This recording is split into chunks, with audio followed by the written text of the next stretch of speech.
Good day to all of you. My name is Doubovski. You pronounce it very well, thank you.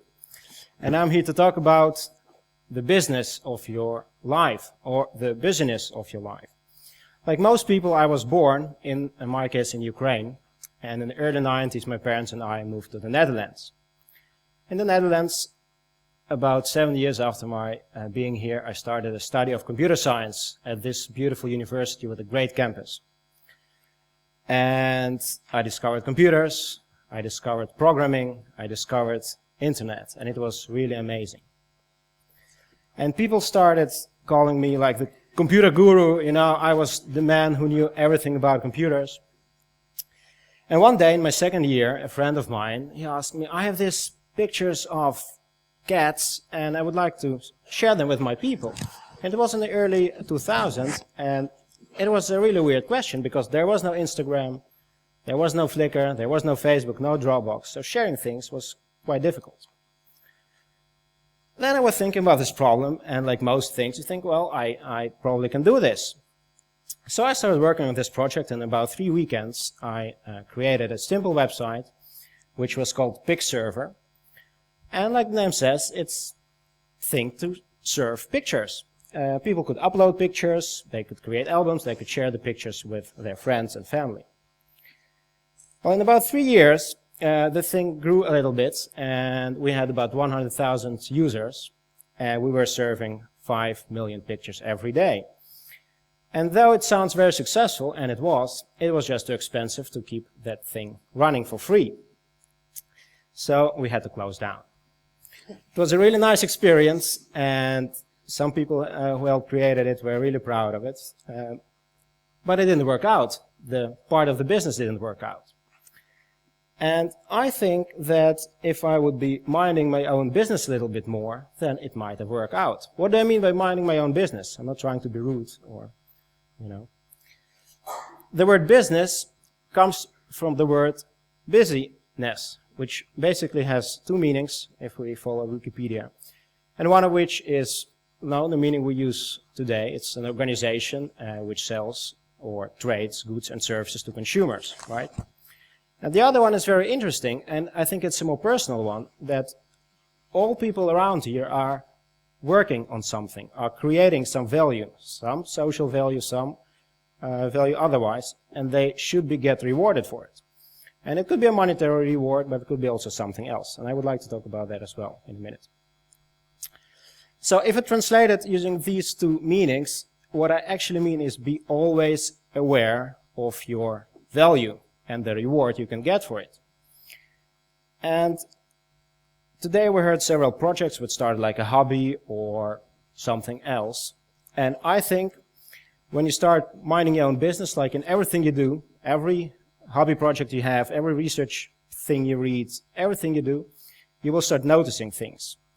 And it's like with hunger, right? When it's like 5:30 and you're walking around the city center, you start seeing all these great food restaurants, right? You are noticing everything around you. And it's the same with business. Let me tell you a story about John. John is a friend of mine, and he was trying to share the pictures. And he was creating some pictures. He even bought this beautiful camera to create really high quality photographs, right? And John was taking pictures on the streets, taking pictures of people, and he was loving it. It was really something he enjoyed doing. And one day, a friend of John says, well, my sister's getting married, and it's a young couple, they don't have that much money, and John was minding his own business. He saw a customer in this story. So, okay, they haven't that much money. Would you mind if I ask your sister whether she would like to have some pictures taken during the wedding? Maybe some portraits, maybe some beautiful photographs around the beautiful area. And she said, sure, do that. So John talked to the sister, and the sister agreed. And John said, listen, I have this beautiful camera, and you don't even have to pay something for it. I will just do it just for you, right? And you can pay me whatever is appropriate. So basically John told her, I will work for food. And it was fine because John was really enjoying taking pictures. He enjoyed taking photographs of people and places.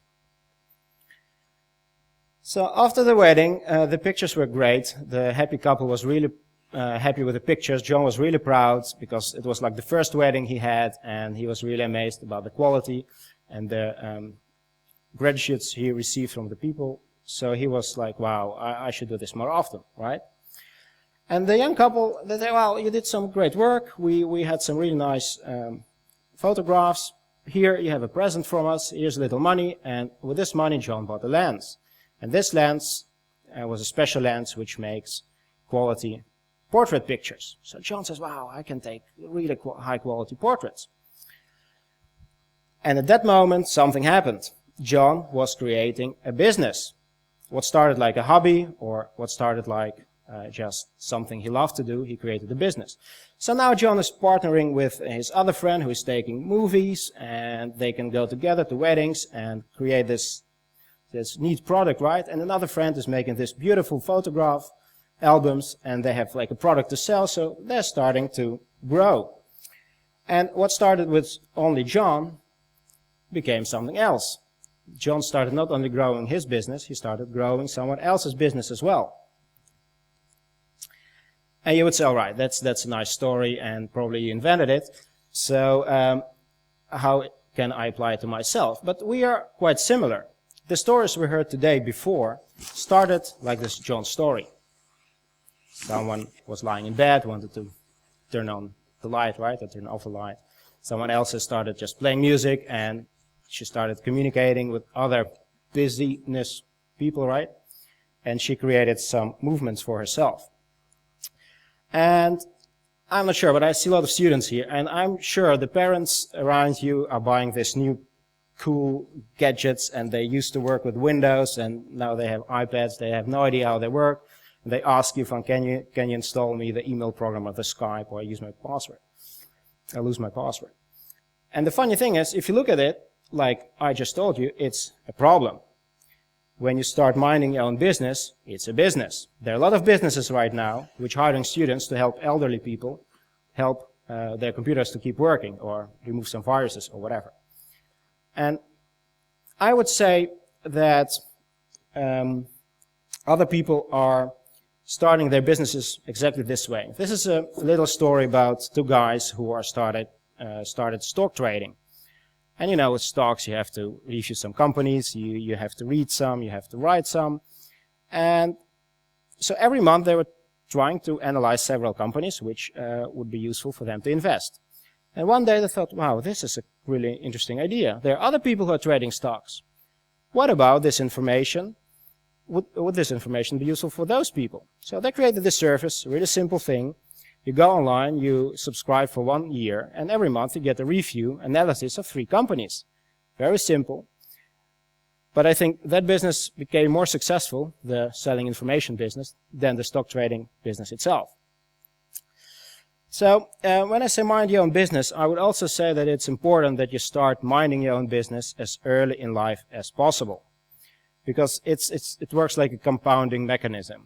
All the experience you take with you, they double more or less, or they compound over time. Like the story of this morning is, you do several projects, and every project is a little bit different, and you start understanding a little bit more how the outside world works. I mean, the story about the music, right? You sing a song, you put it on YouTube, and then you say, oh, there's SoundCloud, there's something else. So start early. And as a student, it's a great opportunity to start early because you have lots of time. Most students are learning more by not studying than studying. And I'm not a student anymore, and I know that I have much less time than when I was studying. Another great thing about being a student is the money. Your life costs so little in monetary terms, right? If you buy a house, you buy a car, you get a child, it gets so much more expensive that it's almost impossible to do something on the side. You have to concentrate on your normal work. But as a student, you can do whatever you want. I mean, what's the worst thing that can happen? You get an idea, you start working on it, right? You start some code, maybe you create some songs, and if it doesn't work, you graduate, right? That's it. That's the only thing you lose. So, I would like to say that whatever you do in life, it doesn't matter whether it's writing songs, whether it's writing code, whether it's creating some walking robot computers or whatever, doing some research, it doesn't matter. If you're taking pictures, mind your own business. There is a business in taking pictures for others. If you're trying to help your parents with their iPads, there is a business. There are many more parents with the same problem. Their neighbors having the same problems. It doesn't really matter. And if you're teaching a kid from your neighborhood and you help them with math, there is a business in there as well. So, if your business doesn't work out, it doesn't matter, right? The next time you find your creative spark again, you can use the knowledge you have and you can still mind your own business. And I would like to conclude with this quote. Is whatever you do, it doesn't really matter, right? As long as you create value for others by doing the things you love, right? If you do that, whether it's code or singing, it will work out great. But try to do it so well that everybody who uses it would want to pay you for it. Thank you.